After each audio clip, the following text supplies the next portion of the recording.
Hello, everybody. I wanted to hop on here really quick and just say a quick hello. This is the end of my day today. I have another work day ahead of me tomorrow, and then I'm taking New Year's Day off.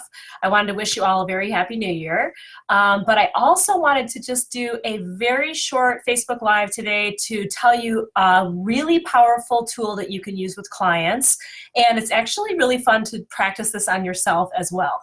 Many of you work with cognitive behavioral therapy techniques. I do that a lot in my private practice, but this is actually kind of a quick, short version of that, and I'm going to give you a very fast example of how it worked really powerfully to change the way that my client was thinking, and how it can work for you too. So it's a 4-step process, and I don't know how to share my screen on Facebook Live, so I am going to hold up this sheet here. Hopefully you can read it. It's a 4-step process that's super simple, and it goes through thought, feeling, action, and result. And it is something that I find to be super powerful for people. And I'll tell you how this worked with a client of mine recently. She was talking about her frustrations with not feeling like she could get herself to the gym, even though she wanted to get herself to the gym.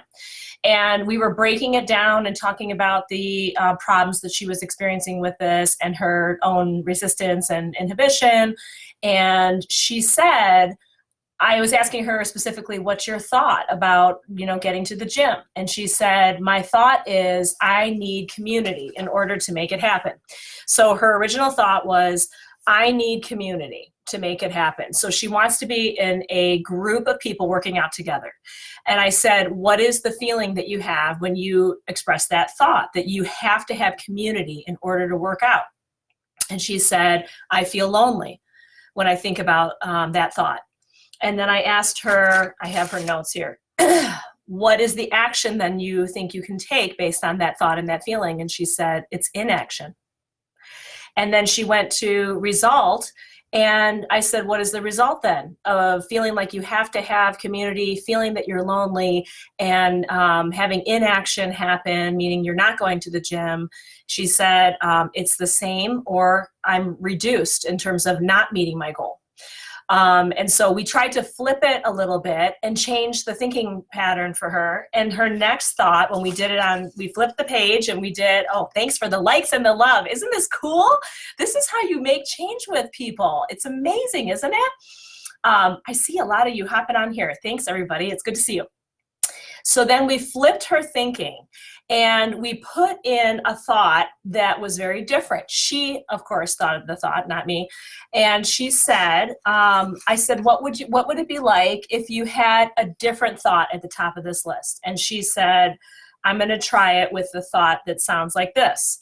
I have the capability to do it on my own. And so that was her original thought. And then I said, well, what's the feeling if that's your thought? And she said, I feel empowered. I feel hopeful. I feel like I have agency. And then I asked her, so what's the action then that follows that? And she said, I feels like I'm going to take action, that I'm procrastinating less, and that I'm going to cancel less. She used to cancel her gym. You know how sometimes you join a gym and you can schedule your class, but at the last minute, if you don't go, they charge you. So she was like, I was being charged because I wasn't going, and I was like paying money on top of money to like not go to these classes. And then the result of thinking that she has the capacity to do it on her own was that she was closer to her goal, and that she feels better about herself. So it was so simple, but it was so profound. It actually really flipped the way that she was thinking. And it's kind of like a twist on cognitive behavioral therapy, because as we know, as a therapist practicing CBT, your thoughts impact your feelings, and your feelings impact your behavior. And your behavior sometimes can also create kind of a cellular change. So I was talking about this earlier today with another client of mine. And we were talking about how if you think something anxious, you feel more worry, you feel preoccupied with it, and you start to spin into cognitive dissonance and distortion thinking. And then your behavior can be impeded, or you can have behavior based on those thoughts and feelings. And then your body can release adrenaline and cortisol. So you're actually getting a cellular or hormonal change based on your thoughts. So it's really powerful to think about the importance of how we think. And so as we're coming into the new decade, and all of you are going to become even more empowered therapists and more thriving in your own private practice, I think it's really important that you think carefully about your own thoughts about your private practice development.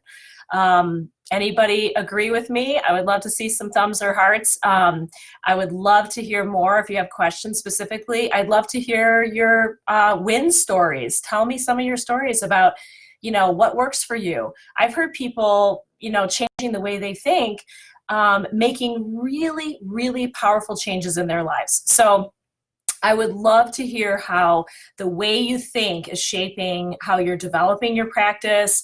Remember in one of my former Facebook Lives how I talked about in the beginning of working, I only had a few clients a week, and everybody that said to me, "Oh, how's your practice going?" I kept saying, "It's booming, it's booming, my practice is booming." And I was constantly saying that. And it was helping me kind of manifest the outcome that I was really wanting. And when I said that, I almost had like this sense of great confidence that it was going to be booming before I knew it. And before I knew it, I was really busy. So I think that your mindset, your attitude, your thought, feeling, action, result kind of checklist would be a really good one to start practicing as you build your thriving practice for 2020. I can't wait to take you there.